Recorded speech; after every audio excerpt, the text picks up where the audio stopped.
एक गरीब बूढ़ी माँ एक छोटे से गांव में एक गरीब बूढ़ी माँ रहती थी।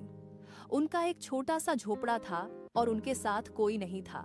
दिन भर दूसरों के घरों में काम करके जो कमाती थीं, उससे ही पेट पालती थीं। एक दिन बहुत ठंडी सर्दी पड़ रही थी। बूढ़ी माँ के पास खाने के लिए थोड़े से चावल ही थे।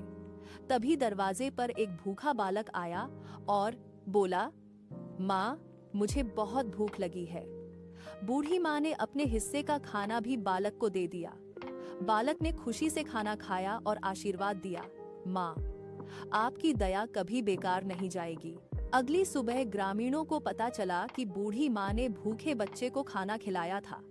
सभी ग्रामीण प्रभावित हुए और उन्हें अनाज, कपड़े और सहायता लाकर दी। उस दिन से बूढ़ी माँ को कभी भूखा नहीं रहना पड़ा। उन्होंने समझा, गरीबी से धन कम हो सकता है, लेकिन दयालु मन वाला इंसान हमेशा धनी होता है। एक गरीब बूढ़ी माँ एक छोटे से गांव में एक गरीब बूढ़ी माँ रहती थी। उनका एक छोटा सा झोपड़ा था और उनके साथ कोई नहीं था।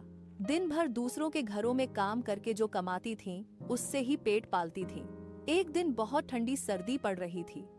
बूढ़ी माँ के पास खाने के लिए थोड़े से चावल ही थे। तभी दरवाजे पर एक भूखा बालक आया और बोला, माँ, मुझे बहुत भूख लगी है। बूढ़ी माँ ने अपने हिस्से का खाना भी बालक को दे दिया। बालक ने खुशी से खाना खाया और आशीर्वाद दिया, माँ, आपकी दया कभी बेकार नहीं जाएगी।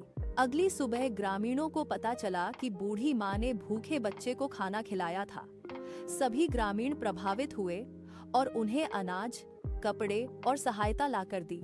उस दिन से बूढ़ी माँ को कभी भूखा नहीं रहना पड़ा। उन्होंने समझा, गरीबी से धन कम हो सकता है, लेकिन दयालु मन वाला इंसान हमेशा